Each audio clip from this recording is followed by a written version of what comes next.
Comment croiront-ils s'ils n'ont pas entendu? Et comment entendront-ils sans prédicateur? Selon qu'il est écrit qu'ils sont beaux les pieds de ceux qui annoncent la bonne nouvelle. Lisons maintenant la parole de Dieu dans Psaume chapitre 11 et Luc chapitre 12.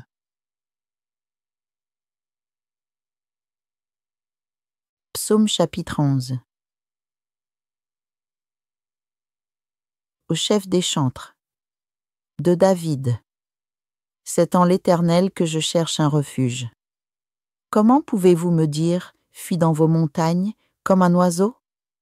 Car voici, les méchants bandent l'arc, ils ajustent leurs flèches sur la corde pour tirer dans l'ombre sur ceux dont le cœur est droit. Quand les fondements sont renversés, le juste, que ferait-il? L'Éternel est dans son saint temple, l'Éternel a son trône dans les cieux, ses yeux regardent, ses paupières sondent les fils de l'homme. L'Éternel sonde le juste, il est le méchant et celui qui se plaît à la violence.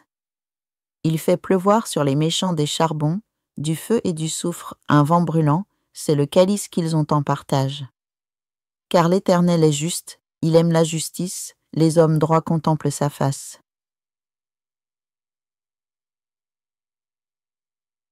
Luc chapitre 12. Avertissement contre l'hypocrisie.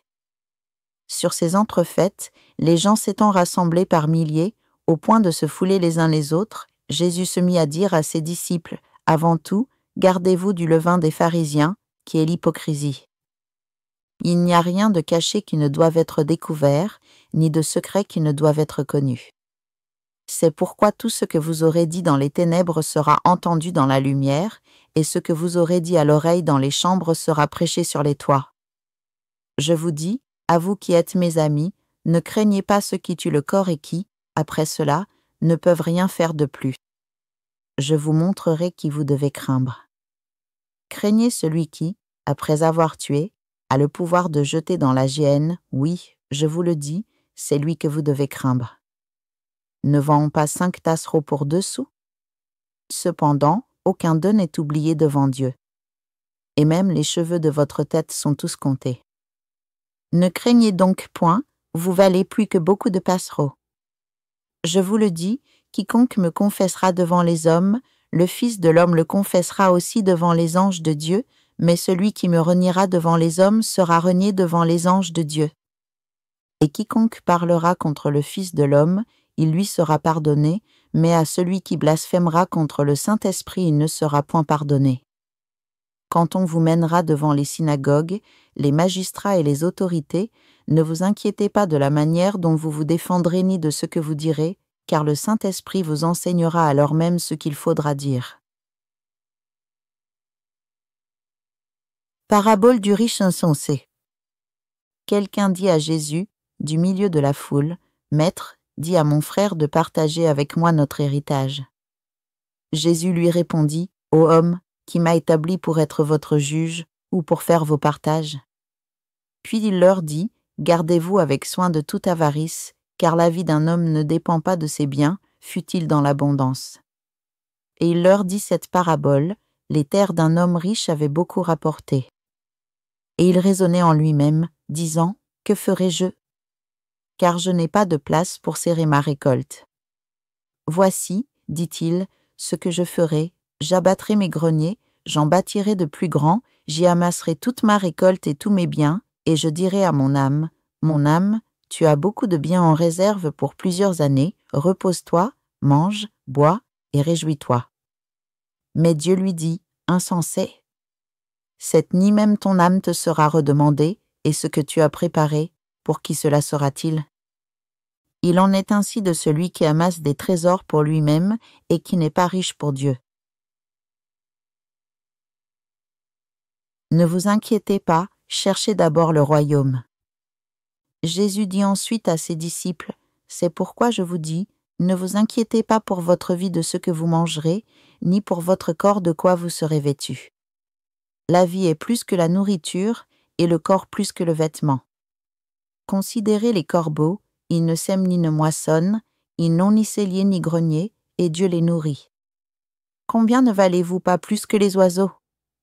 Qui de vous, par ses inquiétudes, peut ajouter une coudée à la durée de sa vie. Si donc vous ne pouvez pas même la moindre chose, pourquoi vous inquiétez-vous du reste? Considérez comment croissent les vies, ils ne travaillent ni ne filent, cependant je vous dis que Salomon même, dans toute sa gloire, n'a pas été vêtu comme l'un d'eux. Si Dieu revêt ainsi l'herbe qui est aujourd'hui dans les champs et qui demain sera jetée au four, à combien plus forte raison ne vous vêtira-t-il pas, gens de peu de foi? Et vous, ne cherchez pas ce que vous mangerez et ce que vous boirez, et ne soyez pas inquiets. Car toutes ces choses, ce sont les païens du monde qui les recherchent. Votre Père sait que vous en avez besoin. Cherchez plutôt le royaume de Dieu, et toutes ces choses vous seront données par-dessus. Ne crains point, petit troupeau, car votre Père a trouvé bon de vous donner le royaume. Vendez ce que vous possédez, et donnez-le en aumône.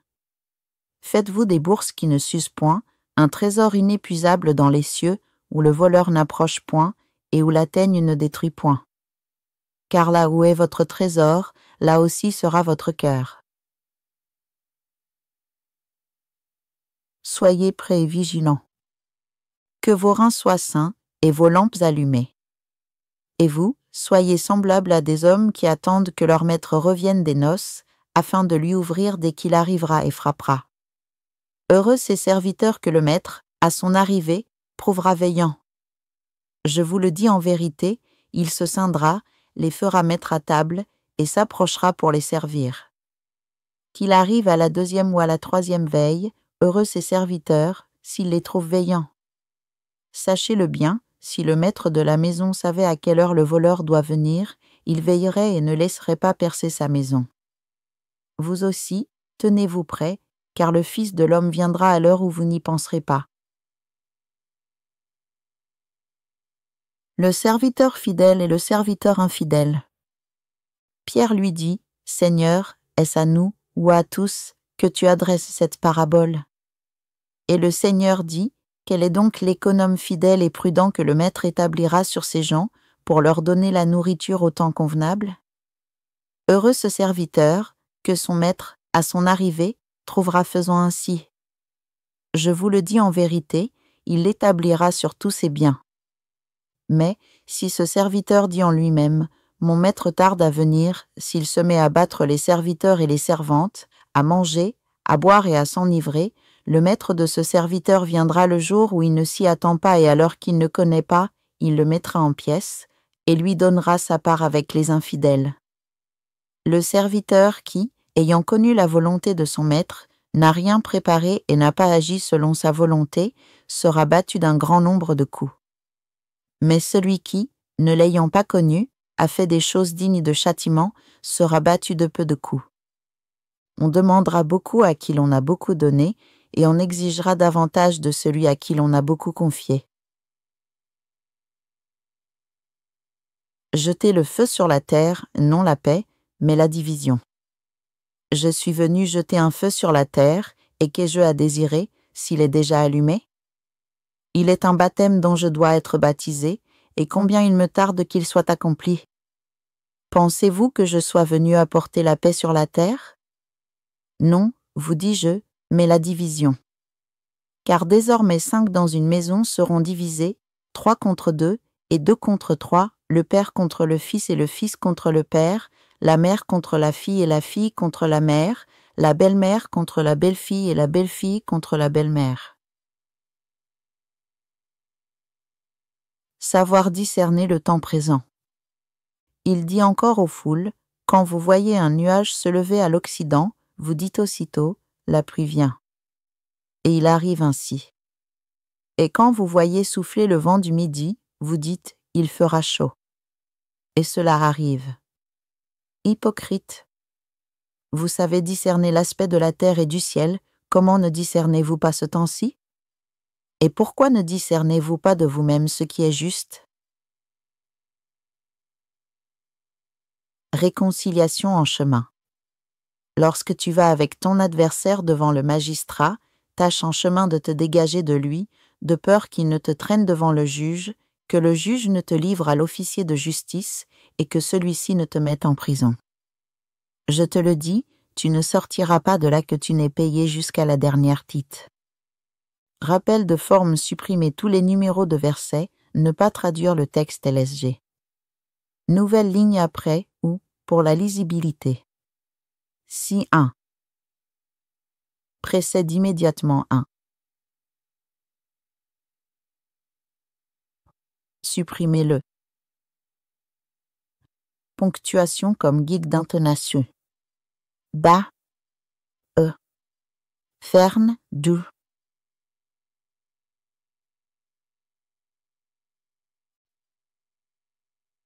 Maintenant, écoutons le sermon.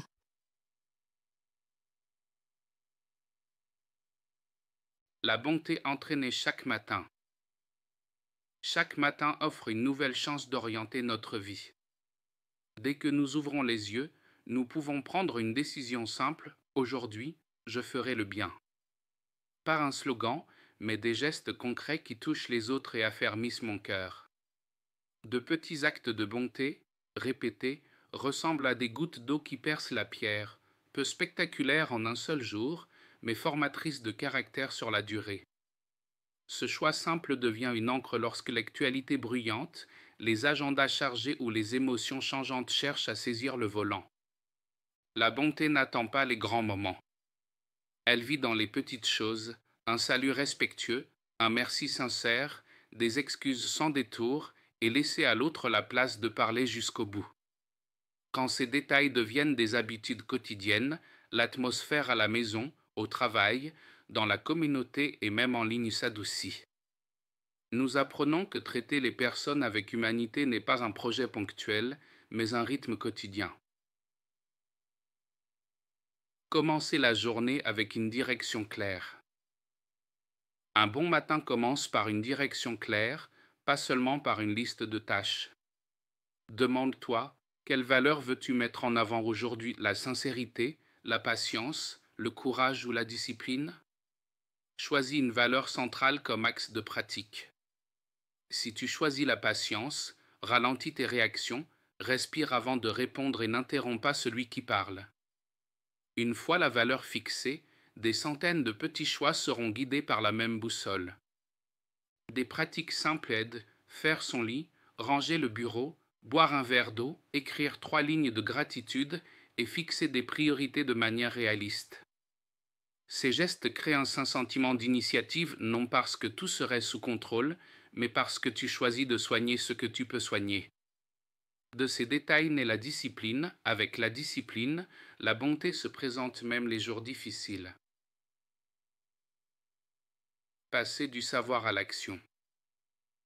Nous vivons un déluge d'informations, vidéos courtes, citations inspirantes, résumés de livres. Mais la vie ne change pas parce que nous savons, elle change lorsque nous faisons. Il existe un écart entre la compréhension dans la tête et l'habitude dans les mains. Le pont entre les deux s'appelle la pratique. La pratique exige la répétition, une évaluation honnête et la volonté d'échouer sans abandonner. Établis un plan simple, une intention, une habitude, une semaine. Exemple, j'entraînerai l'empathie. L'habitude, chaque fois que quelqu'un me parle, je ne l'interromps pas, avant de répondre, je résume son idée en une phrase. Fais-le pendant une semaine. En fin de journée, écris 2 lignes, quand tu as réussi, quand tu as glissé, et quelle correction essayer demain.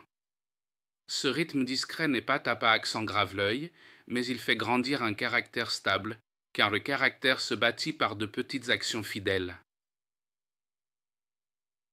Gardez le cœur au milieu des nouvelles qui provoquent.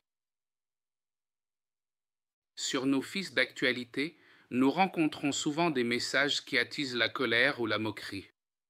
Sans nous en rendre compte, nous ripostons par des mots tranchants, lançons des sarcasmes ou relayons des affirmations non vérifiées. Ici, le cœur doit s'entraîner, rester frais en tenant quelque chose de brûlant. Nous pouvons être en désaccord sans haïr, fermes sans insulter, et tenaces sur nos principes sans enlever la dignité d'autrui. Choisir des mots qui construisent ne signifie pas ignorer les problèmes, cela veut dire refuser d'ajouter le poids de la violence verbale. Un moyen pratique est de créer une pause. Quand tu lis un commentaire provoquant, compte lentement jusqu'à 3, respire, puis choisis une réponse raisonnée. Si nécessaire, le silence est une option. Le silence n'est pas une défaite, c'est une clôture qui laisse retomber l'émotion et clarifie l'esprit. Ainsi, nous ne projetons pas plus haut la balle du conflit, nous en abaissons la trajectoire. Avec le temps, notre réputation se forme, personne calme et digne de confiance. Relâchez l'envie, cultivez la gratitude. L'envie n'est quand nous comparons la surface de la vie des autres avec notre réalité intérieure. Nous voyons des réussites, des voyages, des objets neufs, puis nous nous sentons à la traîne sans voir le prix payé, peut-être le sommeil, la santé, la proximité familiale ou la paix intérieure. Quand l'envie tient la barre, la vision se brouille et les décisions deviennent réactives. À la place, exerce une gratitude réaliste. Écris 3 petites raisons de dire merci aujourd'hui, l'air frais du matin, une conversation honnête avec un ami, une tâche achevée à temps. La gratitude ne cache pas les problèmes, elle fournit l'énergie pour les affronter. De la gratitude naît le courage d'emprunter le processus plutôt que de courir après les raccourcis. Ainsi, nous ne sommes pas tirés par un éclat passager, nous plantons ce qui a des racines. Suffisance, rythme posé et apurement d'aides émotionnelles. La suffisance n'arrête pas la croissance, c'est la capacité de dire « ça suffit » lorsque le désir commence à dépasser le besoin. Nous travaillons avec diligence sans devenir esclaves de l'ambition. Nous apprenons à distinguer les objectifs sains des élans nourris par la soif d'applaudissements. Un rythme sain montre de l'équilibre, des temps de travail concentrés, des temps de vrai repos, des temps de présence entière auprès de la famille et des amis. La dette n'est pas seulement financière, il existe une dette émotionnelle, promesses différées, excuses en suspens, conversations importantes que nous fuyons. La dette émotionnelle alourdit l'esprit et sape la force. Liste les choses inachevées, commence par la plus petite et règle-les une à une. Chaque clôture apporte un soulagement et reconstruit la confiance dans les relations. De petites habitudes constantes. Le caractère grandit par la répétition du bien.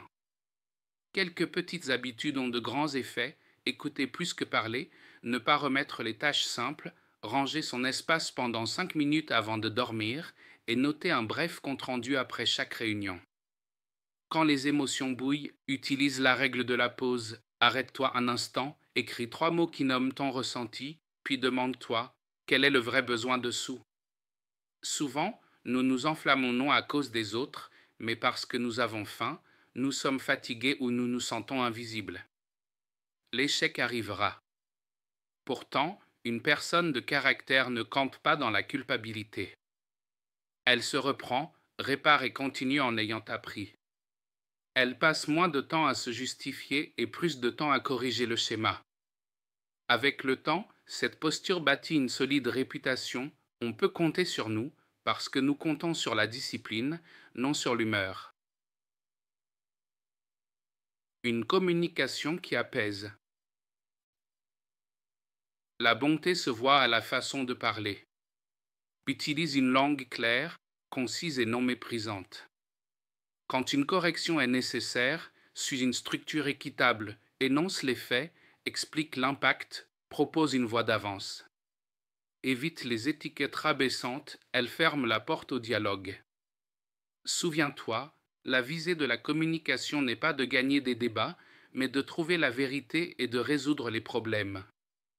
Si l'autre élève la voix, nul besoin d'égaler le volume, choisis le calme pour que la conversation ne s'effondre pas. Exercice, avant d'envoyer un message important, lis-le à voix haute. S'il sonne dur, adoucis-le d'une chaleur humaine sans diluer le fond. En recevant une critique, écoute jusqu'au bout, pose des questions de clarification si besoin, puis remercie pour l'apport. Toute critique n'est pas exacte, mais chacune peut servir de miroir pour s'examiner. La bonté à la maison, au travail et dans l'espace public.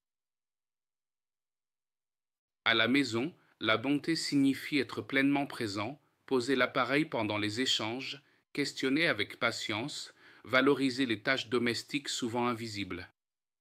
Corriger avec respect sans hausser le ton. Au travail, la bonté signifie honorer les horaires, se préparer avant les réunions, respecter les idées différentes et attribuer le mérite quand le succès est celui d'une équipe. Dans l'espace public, la bonté apparaît dans les gestes les plus simples, faire la queue avec ordre, ne pas jeter au sol, céder le passage à ceux qui en ont vraiment besoin. La bonté demande aussi du courage. Parfois, il faut dire non à des invitations contraires à la conscience. Parfois, il faut se tenir aux côtés des faibles lorsqu'ils n'ont pas de voix. Ce courage n'est pas tapageur, il est enraciné dans des valeurs exercées chaque jour. Avec des fondations fermes, les grands choix deviennent plus clairs. 3 pas pratiques pour aujourd'hui. Premièrement, choisis une personne pour un acte de bonté précis appelé pour prendre des nouvelles, envoyer un message d'encouragement ou offrir une aide dont elle a réellement besoin. Ne reporte pas à plus tard. Fais-le aujourd'hui, même si c'est petit. Le bienfait maintenant compte plus qu'un grand plan jamais réalisé. Deuxièmement, choisis une petite habitude à ordonner, lire quelque chose qui élève pendant 15 minutes, marcher un quart d'heure après un repas ou remettre ton bureau en ordre avant de partir. Choisis quelque chose de réaliste, mesurable et répétable. La durabilité compte plus que l'éclat passager. Troisièmement, écris une leçon tirée d'un faux pas récent, ce qui l'a déclenché, le schéma que tu observes et la petite correction que tu peux commencer aujourd'hui. Que cette note soit une boussole quotidienne, non un fouet contre toi-même. Nous ne cherchons pas la perfection, nous entraînons la constance. Brève réflexion pour éclaircir le cœur. Pose-toi 3 questions. Première, ai-je amassé davantage de connaissances que de pratiques? Si oui, quelle petite habitude puis-je commencer tout de suite sans attendre? La bonne humeur? Deuxième, dans quel domaine de ma vie dois-je m'exercer à rester calme en tenant quelque chose de brûlant, famille, travail ou réseaux sociaux? Troisième, qui est la personne à qui je peux verser de la bonté aujourd'hui? Écris son nom, décide l'action, puis fais-la. La réflexion n'est pas faite pour se blâmer, mais pour réorienter la marche. Par elle, nous lisons mieux la carte, où je me tiens, où je vais, et quelles provisions j'emporte. Lentement et sûrement, de courts pas fidèles pavent une longue route honorable. Un engagement personnel simple et ferme. Aujourd'hui, je choisis d'entraîner un cœur calme qui ne s'embrasse pas facilement, d'accomplir un geste de bonté concret pour quelqu'un à ma portée et de mettre en ordre une petite habitude pour la rendre plus saine et plus claire. Je n'attendrai pas le moment parfait, car le moment que j'ai, c'est maintenant. Si j'échoue, je ne m'installerai pas dans la culpabilité, j'apprendrai, je corrigerai et je continuerai. Cet engagement n'est pas un grand serment, mais une petite promesse répétée chaque jour. Sa force n'est pas dans les mots, mais dans la répétition des actes. Comme un muscle, l'engagement grandit par l'usage. Un pas aujourd'hui, un autre demain. Avec ce rythme, le changement fait moins peur. Encouragement final. Tu as de la valeur et ta capacité de grandir est réelle. Commence par un petit pas juste, répète-le chaque jour et laisse la bonté te conduire à la sagesse. Reste humble dans la réussite, car la réussite est un dépôt confié. Garde l'espérance dans l'échec, car l'échec est un maître. Que tes paroles soient douces, tes mains promptes à aider et ton esprit clair pour voir le cœur des choses. Les longues routes sont toujours posées par de courts pas fidèles. Au terme du jour, on ne retient pas le volume de notre voix, mais la qualité de notre manière de traiter les autres. Avance aujourd'hui et que le rythme de bonté que tu entraînes chaque matin répande la paix sur toi, ta famille et ton entourage.